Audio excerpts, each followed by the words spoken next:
میر رضا قتل کیس کی اگر بات کر لی جائے تو روزانہ کی بنیاد پہ اہم چیزیں سامنے آ رہی ہیں، لیکن فکر کی بات یہ ہے کہ اب اتنے زیادہ دن ہو گئے ہیں، کل بھی جو سچویشن پیدا ہوئی ہے اب اس میں قبر کشائی کے بعد جو حاصل کیے گئے فورنزک سیمپلز ہیں ان کی ابتدائی جو رپورٹ سامنے آئی ہے، دونوں ہاتھوں پر گن شاٹ ریزیڈیو کے شواہد ملنے کا انکشاف ہوا ہے۔ امکان اس کا یہ ظاہر کیا جا رہا ہے کہ مقتول نے کرائم سین کے قریب فائرنگ کی تھی۔ ماہرین کے مطابق کسی شخص کا اپنی ہی کمر پر دونوں ہاتھوں سے گولی چلانا تو ممکن نہیں ہے، اس لیے یہ پہلو بھی زیر تفتیش ہے کہ شاید میر رضا نے ممکنہ خطرے کو محسوس کرتے ہوئے فائرنگ کی ہو لیکن اس پہ بھی سب سے تشویشناک بات یہ سعدیہ کہ غالباً 8 یا 9 سیمپلز ایسے ہیں جو باڈی ڈیکے ہونے کی وجہ سے ضائع ہو گئے ہیں۔ یہ بہت ہی افسوسناک صورتحال ہے کراچی جیسے شہر میں، اور میرے خیال میں ہمیں یہ برملا کہنا چاہیے،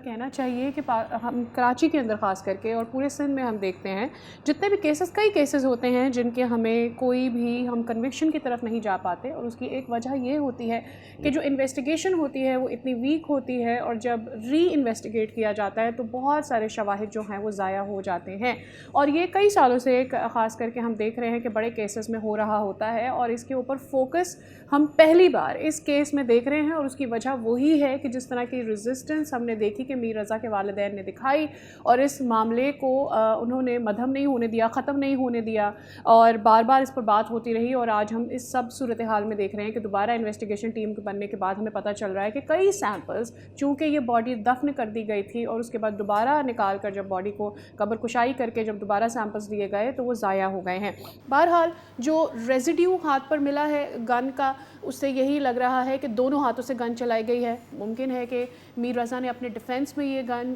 شاٹ لیک کیا ہو، اور بھی اس کے بہت سارے پہلو ہوں گے، ڈیفینیٹلی اس کے اوپر پولیس انویسٹیگیٹ کر رہی ہوگی، لیکن سوچنے کی بات یہ ہے کہ اگر یہی سب پہلی بار، یعنی جب میر رضا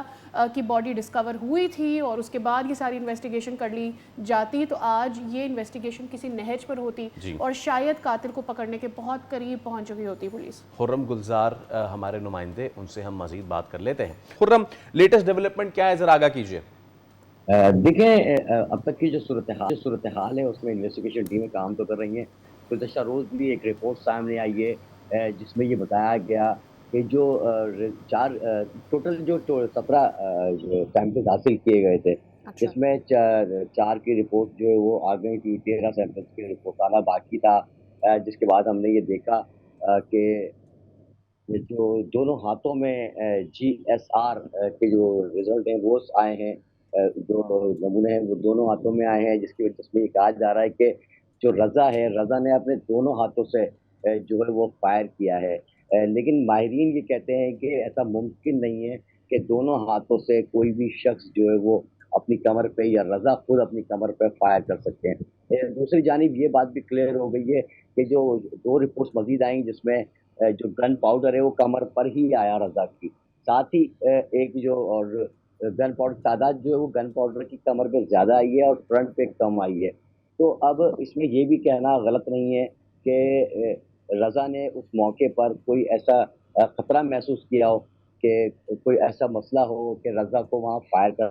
اب اس میں دیکھنا یہ ہے کہ اس وقت جو ہم بات کر رہے تھے کہ جو ہماری فورینزک مشین خراب ہے، 3 مہینے سے خراب ہے، ہم جو بلٹ کا خول ہے اس کا سائز اور یہ ساری چیزیں بھی نہیں اسیس کر پا رہے ہیں۔ خرم، آپ کنٹینیو کیجئے گا، ڈیٹیلز دے رہے تھے۔ دیکھیں اس میں اس رپورٹ کے علاوہ اچھا ڈیڈ باڈی کو جو ہے وہ کہنے کہ دوبارہ پوسٹ مارٹم کرنے کی وجہ سے یا جو دن زیادہ گزرنے کی وجہ سے جو 9 نمونے ہیں وہ حاصل نہیں ہو سکے ہیں، اس کی رپورٹ کے بارے میں بتایا جا رہا ہے کہ ذرائع بتا رہے ہیں کہ وہ شخص ضائع ہو چکے ہیں۔ 13 سیمپل میں 4 کا جو رزلٹ آیا وہ سامنے کے GSR جو ہاتھوں پہ آیا ہے۔ بالکل ٹھیک ہے خرم گلزار، آپ ہمیں اپڈیٹ کر رہے تھے، thank you so much for your time, اور یہی ڈسکشن، وقت گزر گیا، شواہد ضائع ہو گئے، اب دیکھیے اس کیس میں آگے کیا ہوتا ہے۔ سبسکرائب کریں اور بیل دبائیں تاکہ کوئی خبر رہ نہ جائے۔